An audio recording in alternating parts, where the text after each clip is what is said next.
You think I'll let you zone? Baka.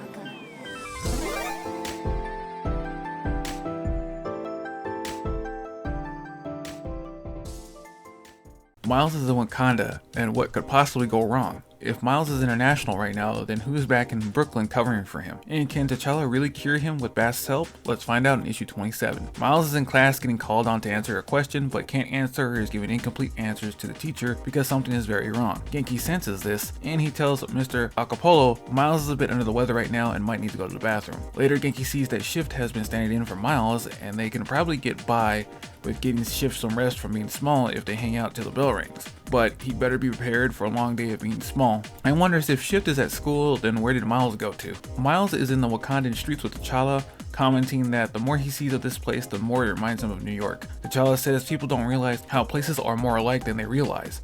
Miles wonders what they're doing at some apartments, and T'Challa says they're here to see a friend about a key they need. Niobe freaks out at the sight of Spider-Man and thinks he's the herald of a Nazi, but tells him to calm down as he's from Brooklyn. Niobe can't seem to find the key as it was just here. It doesn't really make any sense. T'Challa asks Spider-Man to use that detective work he's been working on, and Miles activates his improved spider sense. He finds the thief outside the window and gives chase. Panther doesn't have time to play because he needs that key and gets caught up in a trap while it's up to Spider-Man now. He's in the mood to joke with the jet lag and being undead, so it'll be all business from here on out, but the thief asks if he needs some tea to calm his nerves. Spider-Man sneak attacks with a drop kick, and the thief calls him a demon with how much he wanted to kill her. As T'Challa brings Miles back and passes the test with Spider-Man saying what do they mean. T'Challa wanted to know if he still had his humanity and not a vampire, because the trial made by the gods are filled with riddles and doublespeak. That not all gods are fond of humans like Thor, God of Thunder. Back at school, Shift is making a scene and is eating like he's never eaten before. Genki tells him to cool it, and Shift apologizes because he was having fun. Judge and Co meet up with them and ask if Miles is okay. Genki says he's sick and they give him some cough drops and hope he gets better.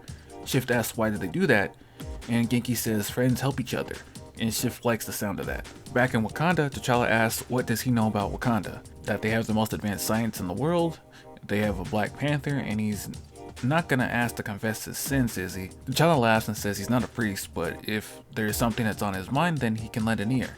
Miles is angry that he feels violated that the vampire god infected him, that it only took 1 second of laying down his guard and he could have hurt people he never wanted to in the first place. T'Challa understands fear and anger are natural to feel. It's what allows us to survive, but to live in the past and what ifs is no better than living in a prison of your own making. That's when a panther comes to the pair and Spider-Man says, do they want to wait to be eaten? And T'Challa says no, they wait for Bast's judgment. This is something that cannot be won with prowess or japes, but with the soul and spirit. After being read by Bast, Miles is deemed fit to enter Bast's domain for now.